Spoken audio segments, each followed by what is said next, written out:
আজকে আমি আপনাদের সাথে শেয়ার করব মুখে লেগে থাকার মতো একটি রেসিপি। আসসালামু আলাইকুম, শিমুরেনা কিচেনে আপনাদের সবাইকে স্বাগতম জানাচ্ছি। কাছে এবং দূরে যে যেখান থেকে আপনারা আমার ভিডিওটি দেখছেন, আশা করি আপনারা ভালো আছেন এবং সুস্থ আছেন। আজকে আমি ট্যাংরা মাছ দিয়ে করলার তেল ঝাল রেসিপি শেয়ার করব। তো আপনারা ভিডিওটি স্কিপ না করে আমার সঙ্গেই থাকবেন। এখানে আমি আলু লম্বা করে কেটে নিয়েছি, করলা কেটে নিয়েছি এবং ট্যাংরা মাছ ধুয়ে রেডি করে নিয়েছি। আর যে মশলাপাতি লাগবে সেগুলো আমি রেডি করে নিয়েছি। পেঁয়াজ কুচি, আদা রসুন বাটা, কাঁচামরিচ বাটা, কালো জিরা, গোটা জিরা এবং লবণ, হলুদ পরিমাণ মতো নিয়েছি। এদিকে আমি চুলায় কড়াই বসিয়ে দিয়ে পরিমাণ মতো সরিষার তেল দিয়ে দিলাম। তেল গরম হয়ে আসছে, এখন আমি গোটা জিরা আর কালো জিরা দিয়ে দিলাম পরিমাণ মতো, দিয়ে নিয়ে একটু নাড়াচাড়া দিয়ে নিলাম। এখন আমি কেটে রাখা 1 কাপ পেঁয়াজ কুচি দিয়ে দিলাম। পেঁয়াজ বাদামি কালার করে ভেজে নিব।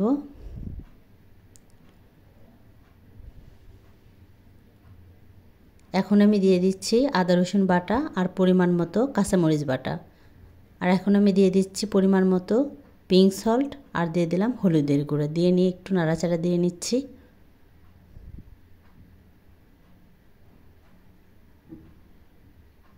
এখন আমি মশলা কষানোর জন্য সামান্য পরিমাণে পানি দিয়ে নিলাম। এভাবে মশলা কষে নিলে মশলার যে একটা কাঁচা গন্ধ থাকে সে গন্ধটা থাকবে না।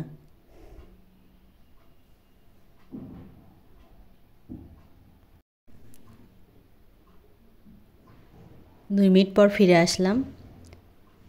মশলা থেকে কিন্তু তেল ছেড়ে দিছে। এখন আমি ধুয়ে রাখা মাছ দিয়ে দিব।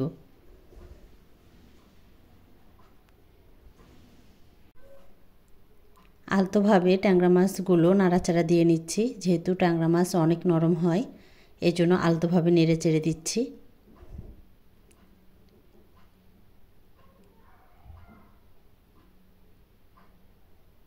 এখন আমি একটু পানি দিয়ে দিচ্ছি।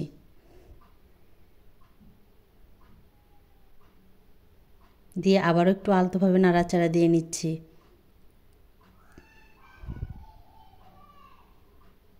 এখন আমি 2 থেকে 3 মিনিটের জন্য ঢাকনা দিয়ে ঢেকে দিলাম।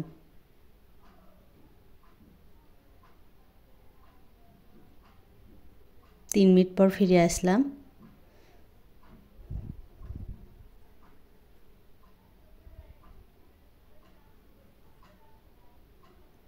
এখন আমি মাছটা তুলে নিব।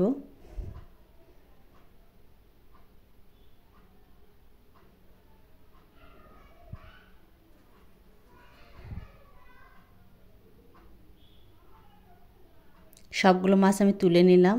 এখন আমি এই মশলার ভিতরে কেটে রাখা আলু আর করলা দিয়ে দিচ্ছি।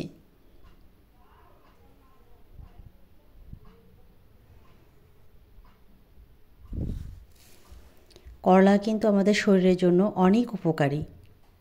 অনেকে আমরা খেতে চাই না, কিন্তু প্লিজ আপনারা খাওয়ার চেষ্টা করবেন, এত উপকারী। এটা কিন্তু ব্লাড সুগার নিয়ন্ত্রণ করে, রক্ত পরিশুদ্ধ করে, দেহের ওজন কমায়, রোগ প্রতিরোধ ক্ষমতা বৃদ্ধি করে। প্রচুর পরিমাণে পটাশিয়াম, ক্যালসিয়াম আছে, যেটা আমাদের শরীরের জন্য অনেক উপকারী।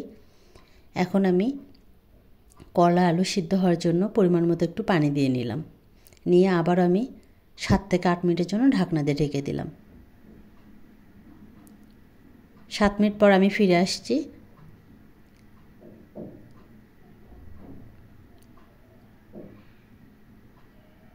এখন আমি গ্রেভির জন্য আবারও একটু পানি দিয়ে দিলাম। দিয়ে নিয়ে একটু আলতোভাবে নাড়াচাড়া দিয়ে নিচ্ছি।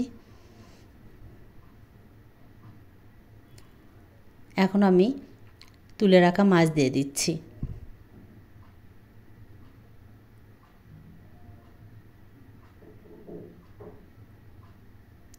আবারও আমি এখন 2 থেকে 3 মিনিটের জন্য ঢাকনাতে ঢেকে দিচ্ছি। 3 মিনিট পর ফিরে আসলাম। এখন আমি ভেজে রাখা জিরের গুঁড়ো দিয়ে দিচ্ছি। জিরের গুঁড়ো দিলে সুন্দর একটা স্মেল আসে। আমার রান্নাটা কমপ্লিট। এখন আমি পরিবেশনের জন্য তুলে নেব।